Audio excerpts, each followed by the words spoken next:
Suami percaya istri kena santet, malah disuruh berhubungan dengan dukun palsu.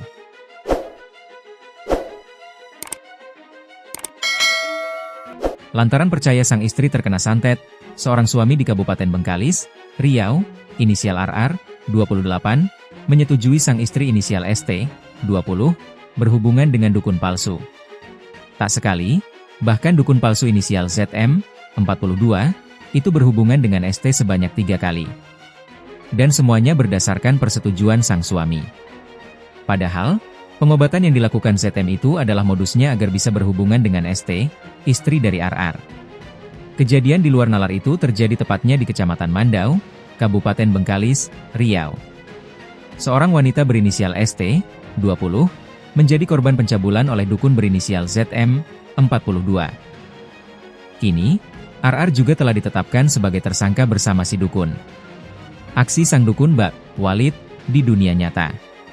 Diketahui, RR juga ditangkap polisi karena membiarkan si Walid melakukan hubungan badan dengan istrinya. Hal ini dilakukan sebagai upaya menyembuhkan korban dari penyakit yang katanya diguna-guna.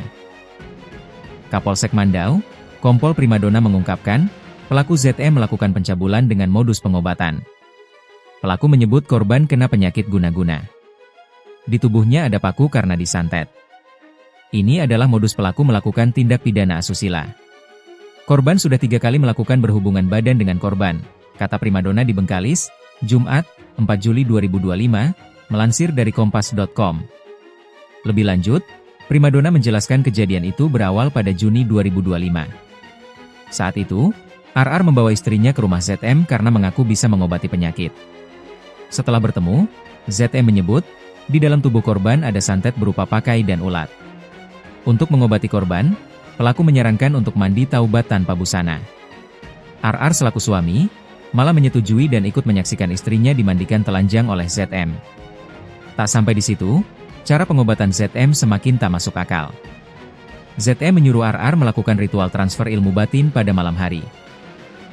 Sedangkan istrinya disetubuhi untuk proses penyembuhan, dan RR menyetujuinya. Pelaku RR melakukan ritual di ruang tamu. Sementara ZM melakukan persetubuhan terhadap korban di dalam kamar, kata Prima. Prima menuturkan, korban sebenarnya sejak awal sudah menolak. Namun, pelaku terus membujuk korban agar sembuh dari penyakitnya. Suami korban juga menyarankan untuk mengikuti aksi pelaku. Suami korban seperti sudah dicuci otak oleh pelaku, ujar Prima. Singkat cerita, korban akhirnya mengadu kepada keluarganya, hingga dilaporkan ke Polsek Mandau. Berdasarkan laporan tersebut, Prima dan anggotanya melakukan penyelidikan dan menangkap Walid dan juga suami korban. Petugas kepolisian kini tengah menyelidiki terkait adanya kajian menyimpang yang dipelajari pelaku. Sebab, perbuatan pelaku dinilai di luar akal sehat. Berdasarkan hasil pemeriksaan sementara, pelaku ZM dulu pernah ikut sebuah pengajian. Namun, sudah 5 tahun tidak mengikuti. Pelaku ZM seorang duda, yang tinggal di rumah cukup besar di permukiman padat penduduk.